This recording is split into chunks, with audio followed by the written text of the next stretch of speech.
রব্বি ইন্নী যালামতু নাফসি ফাগফিরলি, এই দোয়াটা কেউ যদি উচ্চারণ করতে পারে, এই দোয়াটা কেউ যদি আমার সাথে পড়তে পারে যে রব্বি ইন্নী যালামতু নাফসি ফাগফিরলি, যারা আছেন আপনারা সকলেই পড়ে নিন, যারা পড়তে পারেন নাই তারা আবার পড়েন যে রব্বি ইন্নী যালামতু নাফসি ফাগফিরলি।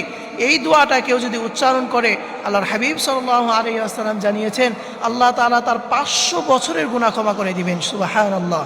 প্রিয় ভাই, প্রিয় বোনেরা, এই দোয়াটা অবশ্যই আপনি পড়বেন, এটা খুবই পাওয়ারফুল একটি দোয়া। রব্বি ইন্নী যালামতু নাফসি ফাগফিরলি। আল্লাহ রাসূল সাল্লাল্লাহু আলাইহি ওয়াসাল্লাম আল্লাহ তাআলার কাছে একবার বলেন, আল্লাহ আমার উম্মত তো মাত্র 60 বছর অথবা 70 বছর বাঁচে, কিন্তু তার আগে যে নবী ছিলেন তাদের উম্মত তো 100 বছর, 200 বছর, 300 বছরও বাঁচতেন, তারা তো অনেক ইবাদত করত। আমার উম্মত এই অল্প বয়সে, অল্প সময়ে কিভাবে এত ইবাদত করে জান্নাত লাভ করবে?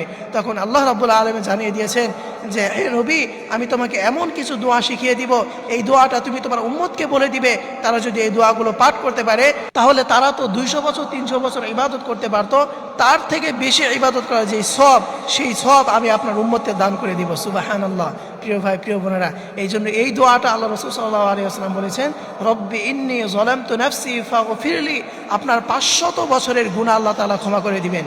প্রিয় ভাই, প্রিয় বোনেরা, এই জন্য অবশ্যই আপনি এই দোয়াটা বেশি বেশি পাঠ করবেন। আপনি যদি এটি না পারেন তাহলে এটি বারবার শুনে আপনি মুখস্থ করে নিন, আজই আপনি এটা পড়া শুরু করেন, ইনশাআল্লাহ আল্লাহ তাআলা আপনাকে ক্ষমা করে আপনাকে জান্নাত দান করে দিবেন। আল্লাহ তাআলা আমাদের সকলকে এই আমলটি করার তৌফিক দান করুন। সকলেই পড়ি আমিন।